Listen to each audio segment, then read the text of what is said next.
Our next speaker is Rami Nasser from the School of Computer Science. Just to correct, it's the School of Computer Science and AI. It was changed, okay? So Roded is not here, but I'm speaking on behalf of him. So hi, nice to meet you. I'm Rami, PhD student at Computer Science and AI. Apologies for the theme of the presentation.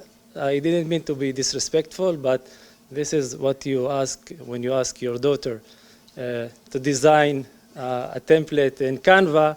So this is what happened, but I promised her to use it, so I'm sorry. Okay, so I'll just present a few, three cases that I encountered in my study. I'm not an AI expert or specialist, so I just use ChatGPT as the majority of you, but some takeaways and lessons that I learned, especially when I wanted to create plots or graphs for papers. And I'll just want to share with you my journey and the tips that can be helpful for you. The first case for the computer science people in the crowd and the mathematics, we have a mathematical object called network or graph, depends on which faculty you come from, which is typically describe the connectivity between objects. So in social graph, for example, in Facebook, if two people are friends, so they will be having a 1 in this adjacency matrix, and the nodes are the objects. So in this case, we have 6 nodes. You can imagine we have 6 people, and for example, person number 1 and number 2 have a connection or a friendship between themselves. And my domain of research is bioinformatics, and we use a lot of networks. And I wanted to do some analysis on networks. So I started with a simple thing, which is drawing the network. So I gave ChatGPT a small network, and I asked, so there's like, let's be consistent. So this ball, running ball is me. So this is me asking ChatGPT now, giving it a prompt, asking to, given this adjacency matrix, please draw the graph. So I'll give you a few seconds to guess or imagine what the output will be. And this is ChatGPT. So this is the icon that represents ChatGPT. And this is the output for the given network. So as you can see, it's totally incorrect. There's multiple nodes that repeat themselves. The connectivity is incorrect. And it's just a generated image as you give in free text. So it just has nothing to do with the given data. The next attempt is I politely directed it. No, it's incorrect. Please provide a LaTeX code that draw the provided adjacency matrix. And now it gave me LaTeX code, which is in a text package. I will not deep dive on it because my colleague Amit will present in the next presentation. And I took the code to overleaf, and the output is correct, but still not perfect. We see crossing edges. So the second attempt was okay, but not perfect. I needed a third-party tool to plot the image. And lastly, the last attempt, I clearly or explicitly instructed it draw the graph using a Python package called networks. So there's a popular Python package for working with graphs and networks. So you can, for example, ask it what's the degree of some node, or what's the path from node to node, all the things that we know from data structures and algorithms. And it also plot networks, and the output was clearly the expected. A really good graph plot with correct connectivities that exactly appears in the adjacency matrix. And now I can just copy paste the image and take it for downstream papers or content that I want to use this image. And if you pay attention, there's like a small cursor or prompt here within the answer. And if you click it in ChatGPT and also other tools, it gives you the code behind generating this image. So you can ask yourself, okay, why do I need the code? I already have the image, I just can't copy paste it to my paper. And the reason is, which is one of the takeaways, typically we don't use 6x6 adjacency matrix. So if you take like 100 by 100 adjacency matrix, it will breach the limit of tokens that you can ask ChatGPT, and it can't draw it for you. So you have the scaffold or the template of code, and now you just replace the adjacency matrix that you want, and you run the code in your machine and get the image. But this is a way to test and see in small scale that the output on the code is correct. Because if I take it and apply it directly and go back and forth and run the code, it's really painful. So it's better to take like a small scale example and do the iteration with chat and then take the code to a larger scale. The second case, we had a project with School of Law, and my supervisor, which left, asked me to run a classification model for given a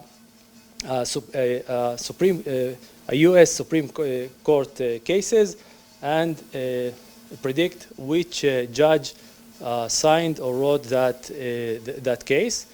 And we have, I think, 13 by 13 judges, and he just asked for plotting the confusion matrix, and that's it. So it was a huge data set, 2 days running. I finished, I ran into his office, here's the result. He said, okay, that's not enough. We need F1, accuracy by each judge, and I didn't save any data, or and we were rushing in time. So I just cut the image, put it in ChatGPT, and asked it for give me the accuracy, F1, etc., and it correctly extracted the numbers from the image. Next, we wanted the results in figures. I also asked, okay, can you put it in figures? And here's the figures. Just pay attention that the area under the curve is incorrect. It gives area under the curve 100% for all the judges, which is incorrect. And theoretically, you can't calculate the area under the curve from a confusion matrix. You need the thresholds and the exact prediction probabilities from the model. And in this case, ChatGPT didn't tell me that, no, I can't give you the area under the curve. So don't just use it as a black box. You need also to verify the correctness of the results. The third case, the last case, which is a very recent paper that we published, we had 3 methods. One of the methods is our methods called Mirage, and 2 other competitive methods. And we wanted to compare the 3 of the methods on 4 data sets in biological data sets. And we wanted to compare the score, which is called AMI. And for every method and every data set, we did 5 experiments, which is 5-fold cross-validation. And I just consulted ChatGPT. Typically, in machine learning literature, they just put it in a large table. But in bioinformatics, it's not common. People ask for plots. And I just asked which kind of plot can depict my data. I also, within the query, gave the data, which is about 20-something rows. And it gave me really a cool and good plot with box plots and different colors for different methods, and divided the x-axis to different data sets or different benchmarks.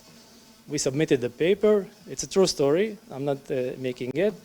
you forget about it. 2 months or 3 months later, a reviewer came back and he asked, okay, your plot isn't colorblind friendly. Make the plots colorblind friendly. So sometimes it's, conceptually it's an easy change, but go back to the code and dig in. Where's your code and where's the data? And I was lucky that the chat has kept in my history in ChatGPT. I just searched my chat and just provided with exactly the reviewer comment, and it changed the same plot within a colorblind friendly colors palette, and it was, the reviewer was happy with that and satisfied. So if we take the same prompt and change the suggest or make plot to generate, it will not work. And this is one of the takeaways that I want to share with you. So here is the answer, because it's confusing it, and you should sometimes just trick the ChatGPT and just play that you don't know how to do things, and that would be a better way to get your goal from it, and especially reduce the amount of tokens. So don't write huge prompts. If your data set is big, aggregate it before and then give it an aggregated data for plots.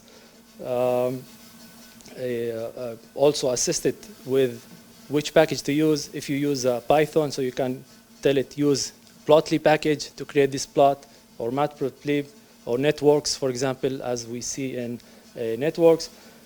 Avoid these words: generate, make, produce. It will just hallucinate, and as the first image we see with networks, it will give you a generated image as in DALI or in other models without any context to the scientific domain. Use these words: visualize, show, plot, and it will be the best to also attach to your query this template of create a plot. You put here the plot type, box plot, or chart, or any type of plot, and what's your x-axis, y-axis, etc. If you don't provide all these details, you can iterate later and ask it for these details. Okay, so yeah, that's it. I don't have a thank you slide, sorry. I'll say thank you. Yeah, thank you. So these were great tips for beginners, I think. Any questions? So I use ChatGPT. What GPT exactly are you using? No, I'm just in the free chat. I use multiple. By the way, most of the I work with two tools in parallel, with Claude and ChatGPT. Sometimes Claude is better in certain tasks, especially programming and codes, and sometimes ChatGPT. But I don't pay. I don't have membership. Yeah, and also it changes from model to model. So all this, I mean, this is the way that it's not an exact science, and you can't make a knowledge, because, yeah, it will be different in the other models. It will change. Yeah. Any further questions? Any further questions? No. Yeah. Well, thank you very much. You're welcome.